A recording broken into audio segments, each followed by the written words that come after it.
Premature ejaculation. Premature. Here we go. How to last longer in bed. Premature ejaculation is considered to be a sexual dysfunction, and yet it rarely has a medical cause. More often than not, it is psychological or emotional. So for that reason, I actually don't like to call it a dysfunction at all. I actually believe that it is a learned behavior that makes complete sense considering our cultural landscape. And like any learned behavior, it can be unlearned. And if you want to learn how to unlearn it, then keep watching this video and also give it a big thumbs up. Woo, woo, woo.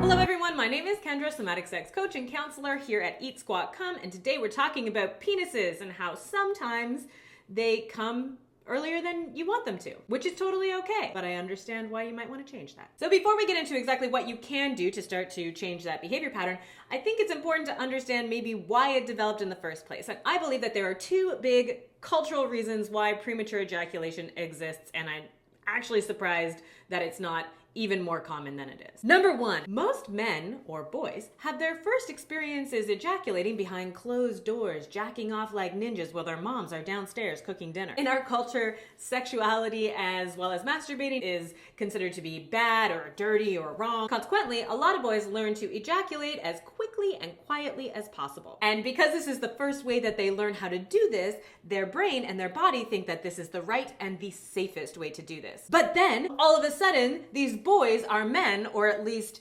teenage man boys, and they are in the room with somebody who actually wants to be having sex with them, and they are expected to be like these sexual samurais who can perform with grace and with style, withholding any sign of ejaculation until their partner in crime is fully satisfied. This is a ridiculous expectation. How can we expect men to be these sexual samurais when we shame and we blame them for being sexual as boys until, of course, we want them to start being sexual, and then they're supposed to be these respectful, self-taught sex angels who instinctively know that porn is not real and that the female body takes on average 20 minutes to be fully aroused. Number two, we live in a really fast-paced, like goal-oriented corporate culture, I want it done yesterday type world where everybody is stressed to the max, just fueled on coffee and relaxed by alcohol and titillated by increasingly intense and graphic scenes in porn and occasionally HBO. So when we are constantly driving towards a finish line or a goal and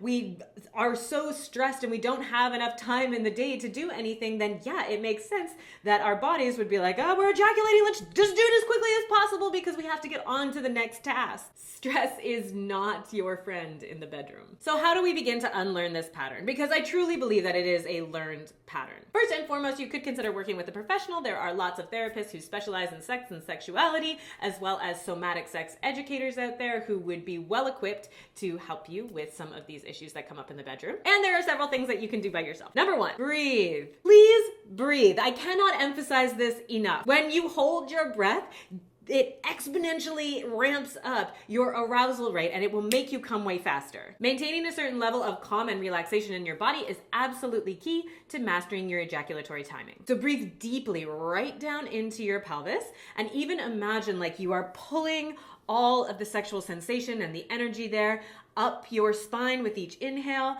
and then let it fall back down your front with each exhale. This actually helps to spread the arousal throughout your body, which can actually be more arousing in the long run, and it also helps to stop the concentration of all of that energy right down in your pelvis. Number two, you can do the starting and stopping technique. So if 1 is not aroused at all and 10 is I am ejaculating and orgasming, then you want to stimulate yourself or have a partner stimulate you up to about a 7 or an 8. And once you get there, stop. Take some really, really deep breaths. And as an added precaution, you can also squeeze and add a bit of pressure to the end of the penis to help lower your arousal. Once you're back down to about a 2 or a 3, start again. Do this 3 or 4 times before you actually let yourself ejaculate. Number 3, talk to your partner. I would recommend this to everyone all the time anyway. Communication is key in the bedroom, but specifically if you are experiencing some sort of sexual behavior that you are not wanting or you're wanting to change,